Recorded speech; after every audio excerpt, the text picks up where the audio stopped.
Quando os viajantes europeus visitavam o Brasil no período da escravidão, principalmente nos séculos 18 e 19, uma das observações que eles faziam e que os deixavam bastante preocupados, podemos assim dizer, era com as condições de vida dos escravizados. O europeu conhecia muito bem o que era a fome, até porque, nesses 2 séculos, a Europa teve alguns desastres naturais, algumas guerras, algumas intervenções que provocaram a fome em alguns países até tido como rico, como é o caso, como os casos da França e da Itália.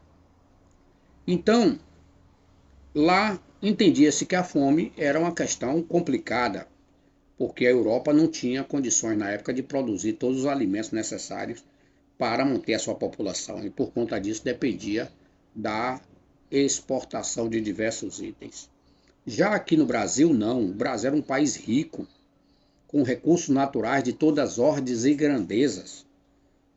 E mesmo assim, o escravista português preferia manter os seus escravizados desnutridos, quase em condições de desnutrição fatal. Os viajantes europeus questionavam o escravista e perguntavam: ora, por que, se vocês dependem tanto desses escravos para produzirem suas riquezas, por que vocês não alimentam bem? Vemos aqui que bois, vacas, cavalos, jumentos, cabras são melhores alimentados do que os escravizados. E normalmente o escravista português dizia que quando o escravo era bem alimentado, ele ficava preguiçoso. Então, tinha de mantê-lo mal alimentado. Por conta disso, muitos escravos trabalhavam desnutridos, com grandes chances de adquirir doenças provocadas pela essa falta de nutrição. E mesmo o escravista tendo condições de oferecer-lhes uma boa condição de vida, ele não fazia. Não. A comida era péssima. Basicamente, a comida era feita com vísceras de animais, porcos e bois. Todas essas carnes, essas vísceras salgadas, uma porção de arroz, uma porção de feijão diário, alguma porção de milho. Era oferecido também alguma banha de porco. E, no caso aqui da Fazenda Vitória, devido à abundância de caças, né, de animais silvestres que poderiam ser abatidos, eram esses também oferecidos na alimentação dos escravizados. Além disso, dormia-se no chão, não tinha-se colchão, malmente um lençol, nem o travesseiro era permitido. O escravo tinha de dormir sobre seu próprio braço ou antebraço. Então, nessas condições, em um país com alimentos naquela época sobrando, era inadmissível para o viajante europeu ver os escravizados morrendo de doenças provocadas principalmente pela falta de alimentos, pela desnutrição. O escravista, quando queria, ele oferecia um pouco de rapadura para as crianças, mas os adultos recebiam cachaça. Aquela cachaça de terceira, chamada de cabeça ou rabada, ou rabo, era oferecido para os escravos, mas não se oferecia rapadura.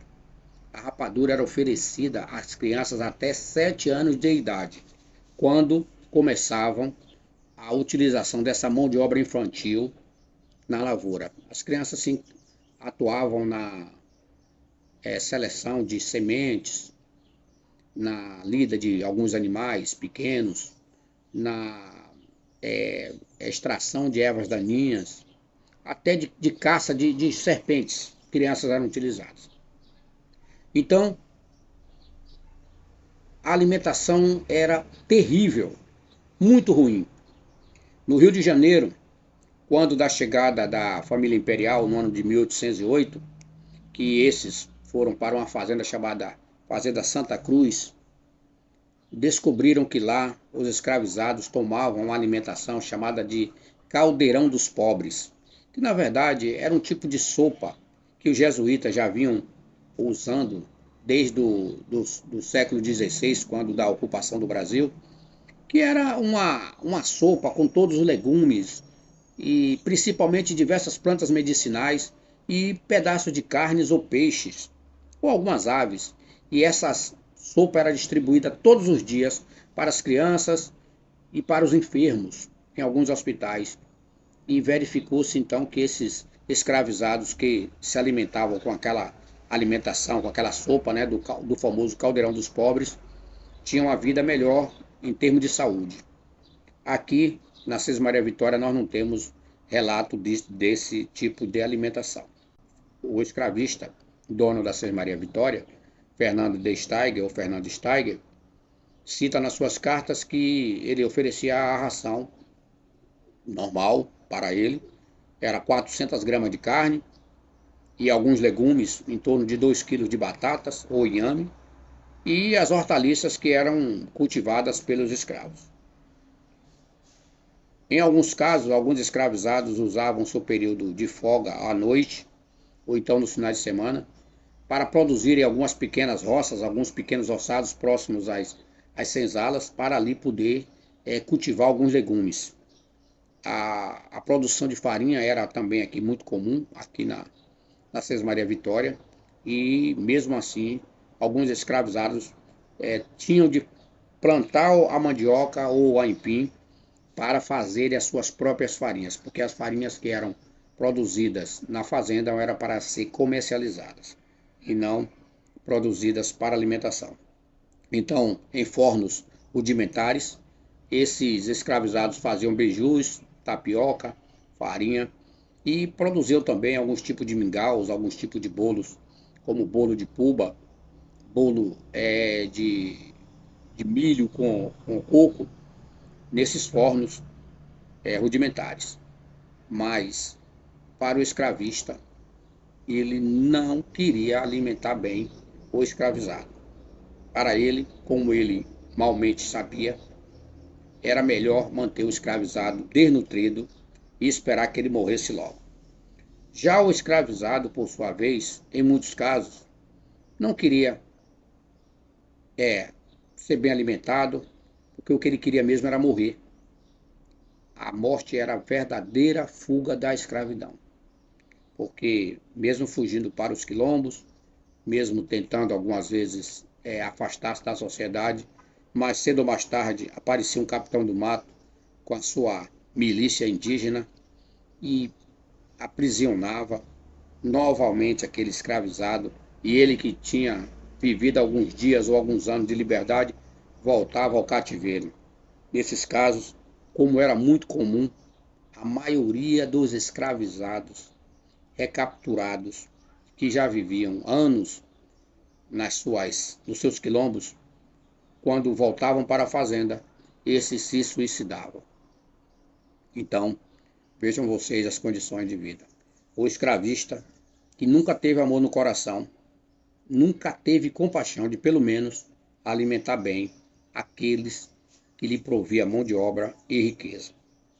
Por conta disso, muitos escravizados que eram fortes, sadios e alegres, lá na Mãe África, quando chegaram aqui no Brasil, se tornaram tristes. E quando seus filhos nasceram, os famosos crioulos, que nasceram aqui escravizados, esses também já não tinham mais o dom da alegria. Os escravos eram diuturnamente tristes. Não se via escravizado dando risada, contando história. Nada disso. A vida na escravidão fazia com que o cidadão vivesse uma profunda tristeza. Eu poderia até dizer uma letal tristeza. E além de tudo, além de viver, precisar trabalhar todo dia, sob auspícios da tortura, sobre o estresse da escravidão, ele ainda era obrigado a passar fome, mesmo tendo conhecimento que existia o alimento ali por perto. O escravizador usava a fome também como um tipo de arma para afugentar, amedrontar e principalmente matar o escravizado. Essa é mais uma das tristes histórias da escravidão. Muito obrigado e até a próxima oportunidade.